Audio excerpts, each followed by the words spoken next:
tous, merci de rejoindre ce numéro de Focus consacré à la Mauritanie. Avec mon invité, nous décrypterons les 100 premiers jours du président Mohamed Ould Ghazouani à la tête du pays. Mon invité est El Hadj Fall. Bonjour. Bonjour, M. Bafolo. Merci d'avoir accepté notre invitation. Vous êtes porte-parole de Biram Da Abed, homme politique mauritanien, arrivé deuxième à la dernière présidentielle. Première question pour commencer, quel est le regard que vous portez sur les 100 premiers jours de Ghazouani? Un regard critique, naturellement, mais objectivement, c'est un regard de désolation, encore une fois. Nous avions espéré effectivement qu'il y ait un changement, puisque c'est ce qu'il a dit qu'il allait faire. Il se trouve que ce n'est toujours pas le cas. On a eu, après son accession au pouvoir, on a eu 47 officiers qui ont été admis à l'armée, tous d'une seule communauté. Il nous a justifié comme quoi ces concours étaient déjà préparés avant qu'il n'accède au pouvoir. Mais on a vu aussi la nomination de son gouvernement. On a vu aussi une prépondérance d'une communauté Beidane, encore une fois. Nous n'avons aucune difficulté avec la communauté Beidane. Justement, nous sommes plutôt très ouverts dans notre façon de fonctionner. C'est-à-dire que la Mauritanie est plurielle. Et on attendait justement que celui-ci qui nous disait qu'il allait faire différemment d'Aziz, on attendait exactement, on l'attendait sur ce point. Malheureusement, nous n'avons pas vu ça. Mais est-ce que sur le discours, il n'y a pas une démarcation avec son mentor? On sent quand même qu'il est en train de pointer du doigt les failles du système qu'il a quand même fabriqué. On est quand même dans une nouvelle ère, on va dire, en Mauritanie. Il n'y a que les faits sur lesquels on peut juger. Moi, je veux bien entendre un beau discours, mais s'il n'est pas suivi de faits, pour moi, il ne sert à rien. Déjà, c'est une première. L'ancien président ne faisait pas ce genre de déclaration. Il y a 2 jours, c'est-à-dire le 18 novembre à Dakar, il a fait un discours assez élogieux et dans lequel il pointe du doigt les défaillances du système éducatif, la malgouvernance. Est-ce qu'on n'est pas dans une nouvelle ère quand même? Encore une fois, je veux bien entendre les discours. Je n'ai pas de problème avec les discours, mais pour moi, encore un discours lu, ce n'est pas un discours qu'il a fait oralement, c'est un discours sur lequel il avait un texte. Ce qui veut dire que ses conseillers ont fait un excellent discours. Mais dans les actes, parce qu'il n'y a que les actes qui parlent en fait en politique. On peut avoir les meilleurs du discours, mais il faut agir. Et c'est ça qu'on attend d'un président. Il veut faire peut-être différemment d'Aziz, mais dans les faits, ce n'est pas encore le cas. Alors vous parlez de faits, il y a quand même une campagne qui a été lancée en ce moment en Mauritanie contre la contrefaçon de médicaments. Ce sont des actes quand même qu'on peut louer. Très bien. Ce sont des faits, vous parlez des faits. Ce fait, en l'occurrence, je le salue.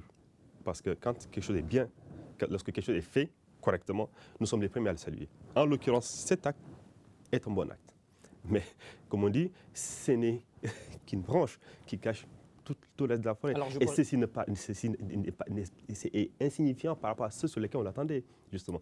On l'attend sur la nomination du gouvernement. On a vu ce qu'il nous a donné sur la nomination du gouvernement. On a vu les derniers concours. Même si l'armée, il a dit que ce n'était pas lui, que ça s'est passé avant qu'il n'accède au pouvoir. Mais on a vu d'autres concours qui ont été faits. Et encore une fois, et c'est toujours une communauté qui est encore mise en avant. On a bien vu le résultat du concours à l'ENA. C'est encore quasiment, enfin, sur les 100 admis, on a 10% qui sont des proches de l'actuel Premier ministre.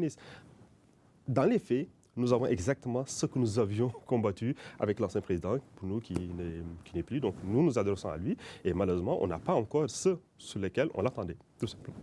Vous parlez de gouvernement. Vous aurez voulu, par exemple, que votre candidat, le président que vous soutenez, c'est-à-dire Biram Da Abed, soit nommé dans le gouvernement, par exemple? Je ne pense pas que M. Biram Da Abed est ouvert à participer dans le gouvernement de Ghazouani.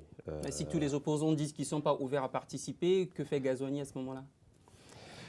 Je ne peux pas défendre Ghazouani parce que je ne suis pas en accord avec lui dans sa façon de fonctionner. Il nous dit effectivement qu'il veut faire différemment d'Aziz. Mais je rappelle juste chronologiquement les discours que vous avez pointé tout à l'heure qu'il a fait au Sénégal, aux grandes dames des Mauritaniens, parce que nous l'attendions justement pour qu'il fasse des déclarations. On a eu malheureusement les sinistrés du Guy Mara pendant cet été. On n'a pas vu un seul discours du président. Ce sont des compatriotes qui ont disparu, malheureusement. C'est du bétail aussi. On attendait une parole du chef de l'État, une parole apaisante, constructive. Il n'y a pas que le Guy Mara qui a subi les inondations. Il y a tout le sud de la Mauritanie et l'est de la Mauritanie qui a subi les inondations. On attendait juste une phrase, ou en tout cas un discours de compassion. C'est ce que c'est un dirigeant. Nous, en l'occurrence. Nous l'avons fait. Notre leader Biram Dahabed a envoyé une délégation rendre visite au sinistré de Guidi Maha. Lui-même a fait, parce qu'il était ici en Europe avec nous, il a fait un discours comment on appelle ça encore, pour souhaiter les condoléances à la communauté qui a subi. Mais ceci, c'était à la place. C'était Ghazouani aussi qui devait le faire. C'est lui quand même le président des Mauritaniens. Pas d'une seule communauté, mais des Mauritaniens. D'accord, mais pour revenir sur le gouvernement, je comprends votre point de vue, mais pour revenir sur le gouvernement, puisque vous disiez tout à l'heure que son gouvernement semble être les membres de son bord politique. Je vous posais la question, si tous les opposants ne veulent pas participer au gouvernement, est-ce que c'est la faute à Ghazouani? Il a peut-être fait des propositions, puisque vous dites que Biram n'est pas prêt à participer. On n'a pas reçu de proposition. Si vous avez reçu la proposition, vous auriez été au gouvernement? Je ne pense pas. Que fait Ghazouani à ce moment-là? Je lui laisse Il est faire. peut-être obligé de composer avec les membres qui sont du même bord politique. Non, je n'ai pas dit qu'il a pris que les... Mais qu'est-ce que vous condamnez au niveau du gouvernement? La composition du gouvernement, elle est à majorité Beydan, mot blanc. La Mauritanie, elle est plurielle. La Mauritanie, il y a des Soninké, il y a des Wolof, il y a des Bambara, il y a des Poulars, il y a des Beydan. Sur les 27 ministres que nous avons eus, nous avons à peine 3 Haratin, à peine une Poular et un Soninké. Vous voyez, sur les 27. Et c'est ça qui met en difficulté notre pays, la Mauritanie. Biram Dahabed et Haratin, il n'est pas prêt à participer, par exemple. Mais dans son parti, l'UPR, et au-delà de son parti, l'UPR, il y a d'autres Mauritaniens qui sont Wolof, Poulard, Soninké et Bambara, qui l'auraient pu appeler. Nous ne sommes pas les seuls opposants en Mauritanie. Nous estimons que nous n'avons pas à participer à ce gouvernement qui n'a pas encore pris la bonne direction. S'il avait pris la bonne direction, peut-être nous l'aurons accompagné. Mais il n'est pas dans la bonne direction. Donc du coup, on ne veut pas s'associer à ceux pour lesquels on sait qu'on va mal finir. Nous ne voulons pas cautionner ce qui est en train d'être fait aujourd'hui. L'unité nationale en Mauritanie, c'est ça que nous prenons aujourd'hui. L'injustice que nos compatriotes subissent aujourd'hui, c'est ces différences de traitement entre les communautés issues les communautés Beydan et la population négro-mauritanienne. Et ceux-là ne sont plus représentés. Et plus on avance dans le temps, moins ils sont visibles. Et c'est ça qu'on reproche justement à l'ancien président. Et donc, comme je disais souvent, c'est le même système. Ghazouani fut associé à ce régime depuis 40 ans. Donc nous attendons aussi effectivement une différence. Donc je veux bien entendre de beaux discours, mais dans les faits, qu'est-ce que nous avons? Rien du tout. Alors, je comprends votre point de vue, on a beaucoup parlé aussi d'éducation et le gouvernement de Ghazouani que vous évoquiez tout à l'heure a pris la décision de permettre aux étudiants qui avaient été interdits d'être inscrits à l'université de le faire maintenant. Est-ce que c'est quand même pas un signal fort? C'est un rétropédalage, heureusement pour lui, parce qu'il a bien vu que la gronde des étudiants allait prendre de l'ampleur. C'est eux qui ont décidé. C'est ce gouvernement. Mais ce n'est pas la première grand hein. Il n'était pas obligé de le faire. Hein. C'est son gouvernement qui a instauré cette loi, qui disait qu'elle interdisait les étudiants au-delà de 25 ans de s'inscrire dans les universités. Ils se sont rendus compte que c'est une aberration. C'est une aberration. Dans quel pays, aujourd'hui, on interdit les gens de s'inscrire à la fac? Dans aucun des pays au monde. L'instruction est ouverte à tout le monde, à tout âge. Comment on peut limiter une communauté, à une population à se dire, au-delà de 25 ans, on n'avait pas le droit à l'université? Mais c'est un président qui écoute son peuple. Non, il a subi la pression. Parce qu'effectivement, les bastonnades qu'on voyait sur les enfants, non, ce n'est pas acceptable. Ce sont nos enfants qu'on envoie. On n'aurait pas supporté plus longtemps ces bastonnades que cette police fait sur nos enfants. Il était hors de question. Ils ont bien compris qu'effectivement, la pression était forte. Ils ont fait rétropédalage. Et d'ailleurs, je salue au passage que ce ministre a quand même démissionné, à son avantage. Alors, c'est sous son air quand même que l'opposition, les médias s'ouvrent à l'opposition, hein, les médias publics. Votre candidat peut d'ailleurs participer aux émissions sur des chaînes publiques en Mauritanie, ce qui n'était pas le cas il y a encore 2 ans en arrière. Est-ce que là aussi, c'est quand même pas un signal fort? Quand une chose est bien faite, je la salue, je salue cet acte. Pas plus que ça. Alors, j'ai envie de vous poser la question sur, justement, en parlant de l'ouverture, sur la réception qui a été faite à Biram Dahabed par le président Ghazouani. De quoi ont-ils parlé? Je tiens quand même à souligner que cette ouverture a été demandée par Biram et les candidats de l'opposition qui se sont réunis en force en demandant à ce que le gouvernement, ce nouveau président, appelle à un dialogue. C'est nous qui avons été à l'initiative de ce dialogue. Il n'était pas obligé d'accepter. Hein.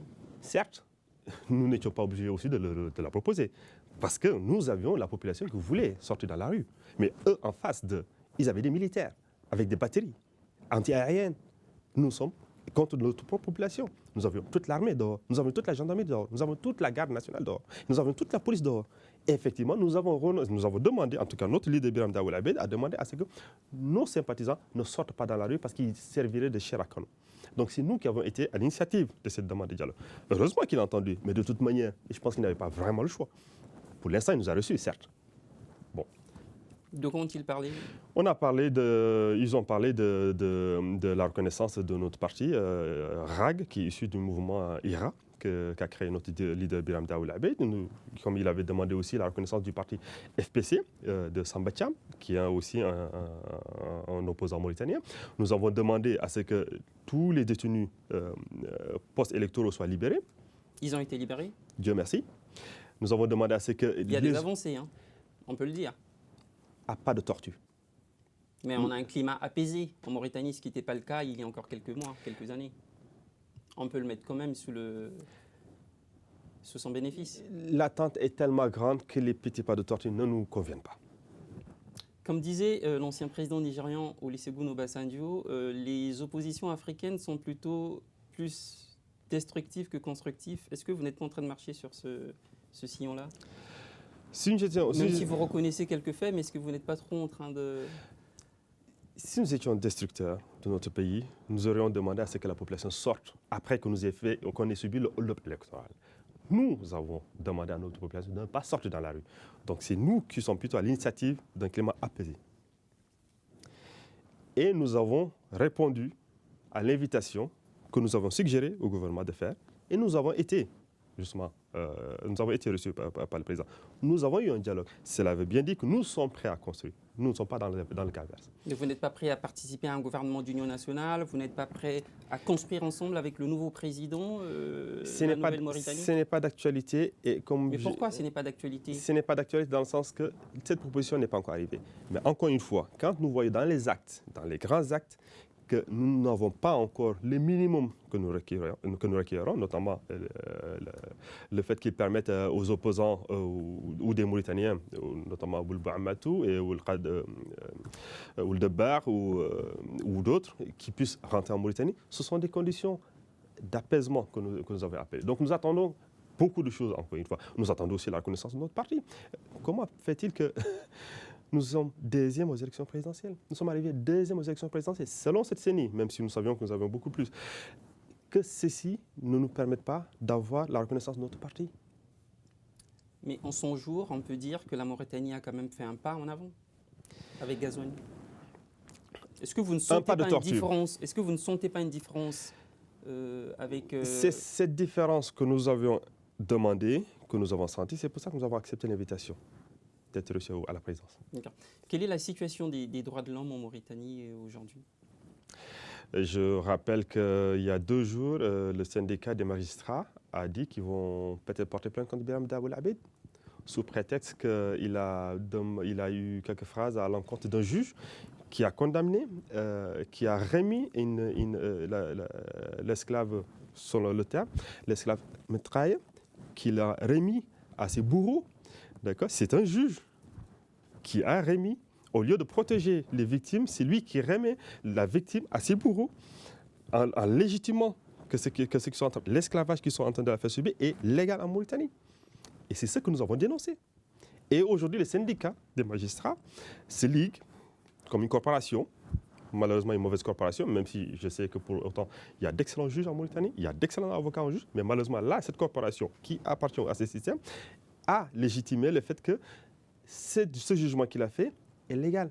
Et c'est cela qu'ils veulent porter plainte contre notre leader Biram Daoul Abeid. C'est ça qu'on appelle un climat apaisé. Non, on n'a pas encore le compte. Non, on n'y est pas encore. Concrètement, qu'est-ce que vous attendez? Ça va être la dernière question du président Ghazouani.